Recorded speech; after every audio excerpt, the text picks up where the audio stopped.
America की समुद्री ताकत को टक्कर देने के लिए चीन ने एक नया विध्वंसक युद्धपोत नौसेना में शामिल कर लिया है और नाम है लाओडी। चीन की पीपल्स लिबरेशन आर्मी नेवी ने लाओडी नाम का एक नया type 052D guided missile destroyer अपने बेड़े में शामिल किया है। डिस्ट्रॉयर यानी ऐसा युद्धपोत जो सिर्फ हमला नहीं करता बल्कि पूरे नौसैनिक बेड़े की ढाल बनकर काम करता है। चीनी मीडिया के मुताबिक लाओडी पहले के 052D जहाजों का और ज्यादा उन्नत वर्जन है और उसमें शामिल है उन्नत रडार सिस्टम, आधुनिक मिसाइल और हथियार, तेज और सुरक्षित कम्युनिकेशन नेटवर्क। मतलब ये कि युद्ध की स्थिति में यह जहाज तेजी से फैसला ले सकता है और उतनी ही तेजी से हमला या बचाव कर सकता है।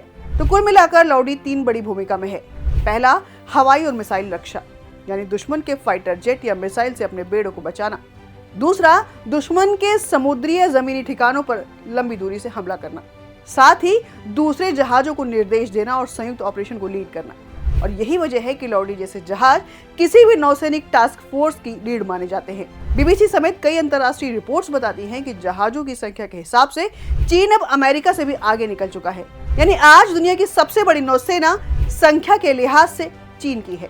2019 से 2023 के बीच चीनी शिपयार्ड से दर्जनों भारी युद्धपोत बनाए जो उसकी तेज जहाज निर्माण क्षमता दिखाते हैं। और सिर्फ लाओडी ही नहीं, 2025 में अब तक चीन 11 युद्धक जहाज अपने बेड़े में जोड़ चुका है और इन्हीं में शामिल है उसका अत्याधुनिक विमान वाहक पोत फुजियान। और यह साफ संकेत है कि चीन खुद को एक वैश्विक समुद्री शक्ति के तौर पर स्थापित करना चाहता है। चीन सिर्फ अपनी नौसेना नहीं बल्कि पड़ोसी पाकिस्तान की नौसैनिक ताकत भी मजबूत कर रहा है।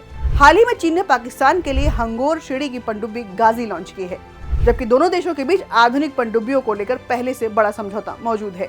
यानी हिंद महासागर क्षेत्र में एक संयुक्त रणनीति साफ दिखती है। लाओडी जैसे जहाज सिर्फ चीन की ताकत नहीं बढ़ाते बल्कि पूरे एशिया प्रशांत क्षेत्र में सैन्य संतुलन को प्रभावित करते हैं। साथ ही भारत, अमेरिका और अन्य देशों के लिए ये एक साफ संकेत है कि समुद्र अब सिर्फ व्यापार का रास्ता नहीं बल्कि भविष्य की रणनीतिक लड़ाई का मैदान बन रहा है।